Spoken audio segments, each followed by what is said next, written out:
बहुत समय पहले की बात है। किसी गांव में एक किसान रहता था। वो रोज भोर में उठकर दूर झरनों से स्वस्थ पानी लेने जाया करता था।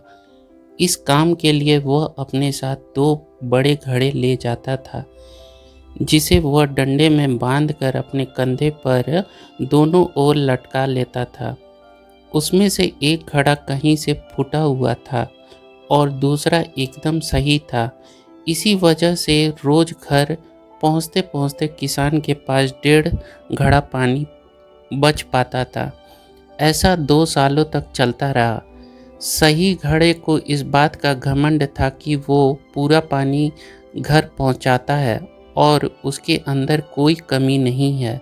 वहीं दूसरी तरफ फूटा घड़ा इस बात से शर्मिंदा रहता है कि वो आधा पानी ही घर पहुंचा पाता है और किसान की मेहनत बेकार चली जाती है। फूटा घड़ा यह सब सोचकर बहुत परेशान रहने लगा और एक दिन उससे रहा नहीं गया। उसने किसान से कहा, मैं खुद पर बहुत शर्मिंदा हूँ और आपसे क्षमा मांगना चाहता हूँ। क्यों? किसान ने पूछा। तुम किस बात से शर्मिंदा हो?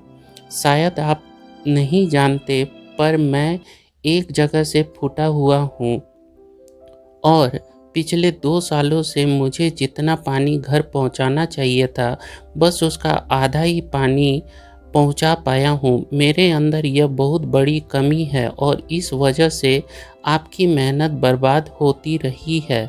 फूटे घड़े ने दुखी होते हुए कहा। किसान को घड़े की बात सुनकर थोड़ा दुख हुआ और वह बोला, कोई बात नहीं, मैं चाहता हूँ कि आज लौटते वक्त तुम रास्ते में पड़ने वाले सुंदर फूलों को देखो। घड़े ने वैसा ही किया। वह रास्ते भर सुंदर फूलों को देखता आया। ऐसा करने से उसकी उदासी कुछ दूर हुई, पर घर पहुँचते पहुँचते फिर उसके अंदर से आधा पानी गिर चुका था। वह मासूम हो गया और किसान से क्षमा मांगने लगा। किसान बोला, शायद तुमने ध्यान नहीं दिया। पूरे रास्ते में जितने भी फूल थे वे बस तुम्हारी तरफ ही थे।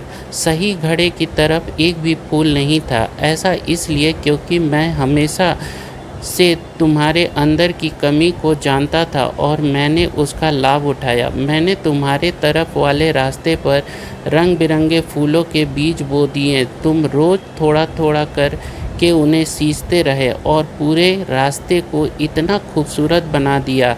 आज तुम्हारी वजह से ही इन फूलों को भगवान को अर्पित कर पाता हूँ और अपना घर सुंदर बना पाता हूँ। तुम ही सोचो, अगर तुम जैसे हो वैसे नहीं होते तो भला क्या मैं यह सब कुछ कर पाता? दोस्तों, हम सभी के अंदर कोई ना कोई कमी होती है, पर यही कमी हमें अनोखा बनाती है। उस किसान की तरह हमें भी हर किसी को वो जैसा है वैसा ही स्वीकार करना चाहिए और उसकी इच्छाई की तरफ ध्यान देना चाहिए। और जब हमें ऐसा करोगे तो फूटे घड़े से भी अच्छे घड़े से मूल्यवान हो जाओगे। वीडियो अच्छी लगे तो वीडियो को लाइक, शेयर और सब्सक्राइब जरूर करें। धन्यवाद।